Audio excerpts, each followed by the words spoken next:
Hi, I'm Doc Palmer. I'm the author of McGraw-Hill's Maintenance Planning and Scheduling Handbook. Planning is the productivity piece of maintenance. It's also the quality of execution piece. However, because the concepts of maintenance planning are so unusual, they give us a competitive edge if we can grasp them and make them better. We have to run planning as a Deming cycle. Plans are not perfect, and we have to fully load schedules to defeat Parkinson's law. Last time we talked about the first principle of maintenance planning, which is you have to protect planners. They're in a staff position, so people don't understand what they're doing, and people grab planners and use them for things that are not planning. So management first job is to protect planners. The second principle that we're going to talk about today is planners should work in the future. And I have a complicated definition of future. The job hasn't started yet. The planner will plan a job, then it will go into execution.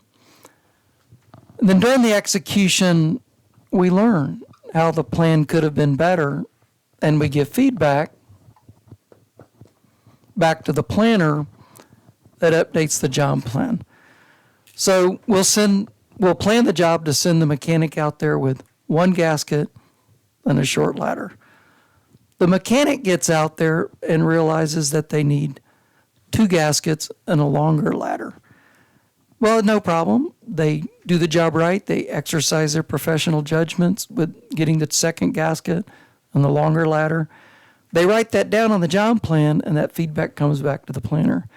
Then the next time, we'll just send the next mechanic, which could be a different person, could be a year later, 2 years later, 6 months later, a week later.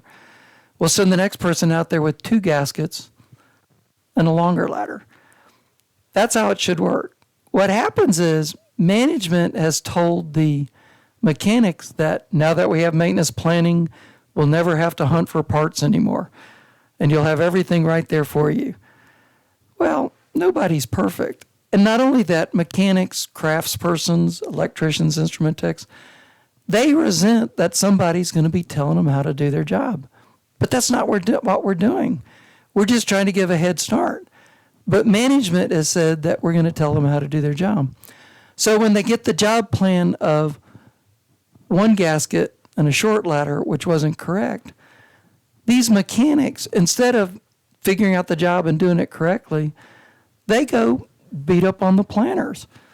And so then the planners are out here helping the mechanic get the 2 gaskets and the longer ladder, maybe running over to the tool room, maybe researching what the second gasket should be. Since the first gasket was Teflon, but the second gasket looks like it should be something else in a different size, but we're not sure. The mechanics insist that the planners do that. And the planners say, I'm sorry, I messed up the job plan, and they scramble to help. But they're not working on future work. They're helping on jobs in progress.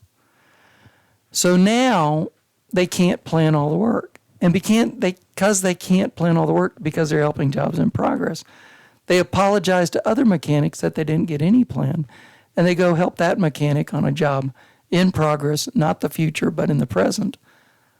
Fine stuff.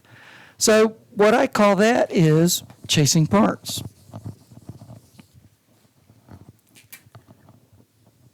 We pulled a mechanic out of the craft force to become a planner. You're killing us. We're losing our workforce. We don't need a planner. These planners get pretty good at helping jobs in progress. So overall, because you've clogged up your supervisors in meetings, they can't help jobs in progress. And it's only right that the planner fix their mess. You've actually got a person in place to help jobs in progress. But we're not running that cycle of improvement.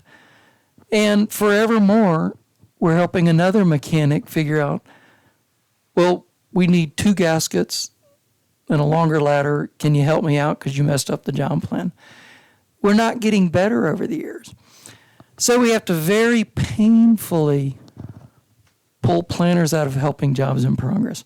A planner can plan for 20 to 30 persons. If you're helping 20 to 30 persons, you don't have any time to help jobs in progress. So it's very painful to pull planners out of helping jobs in progress. You've got to go to all the mechanics and say, hey, look, we were wrong. You're not going to get a perfect job plan. The planner's just giving you a head start. And that is the purpose of planning, to get a head start and then to save information on the back end.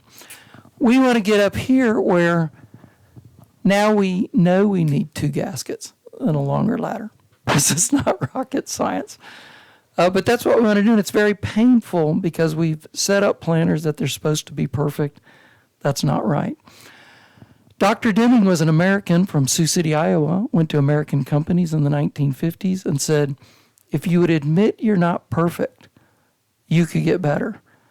And Americans laughed at Dr. Deming, so he got on a boat and sailed to Japan and helped create Toyota, which just runs this continual improvement cycle. But the key to that, you have to admit you're not perfect. So we want to run planning as a Deming cycle. We're not giving perfect job plans. The word planner is a bad word. It sounds like you're telling mechanics what to do. Instead, a better word would be craft historian. If I was a planner, I'd go back to my troops and say, I went to a class, I found out I'm not really a planner, I'm really a craft historian. Well, what's the difference? Well, it pays the same, but my real job is to save information for everybody. So over the years, we're just saving information, 2 gaskets, longer ladder, metric Allen wrenches.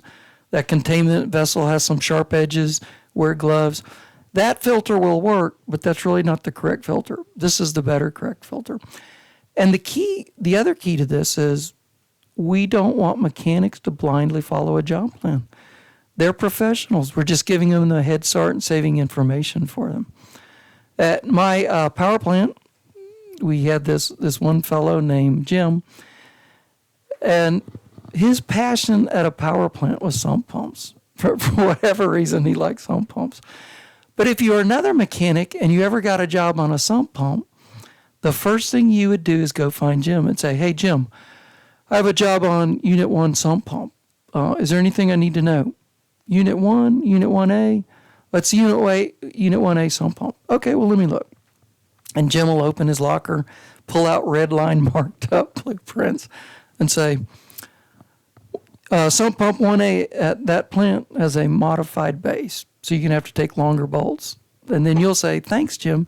You'll go out there with longer bolts and have a more successful job.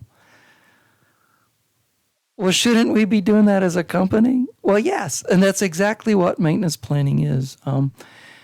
We're institutionalizing information. It's not that we couldn't do the job right, but those little things that we want to save information, we don't want it to just go in somebody's locker. We want to get that information over the years and share that. And that's what the planner's job is, to institutionalize information. So every time we work on something, we get a little better with that knowledge. So thanks for joining me. I'll see you next time. And that's the second principle of planning. Planners should work on the future. Let me say, just as I thought of that, if you're planning for 20 to 30 people, you just can't help jobs in progress unless it's an emergency. It's not an emergency just because they need help. It's because there's stuff on the floor and you're not making money. If you're planning for only 10 to 20 people, you can help some jobs in progress, but it can't be at the expense of planning all the new work. So protect planners so they can focus on planning, and we want to help jobs in progress. Tell your craftspersons right up front, they're not going to get perfect job plans. They're going to get a head start from their craft historian. So thank you for joining me today.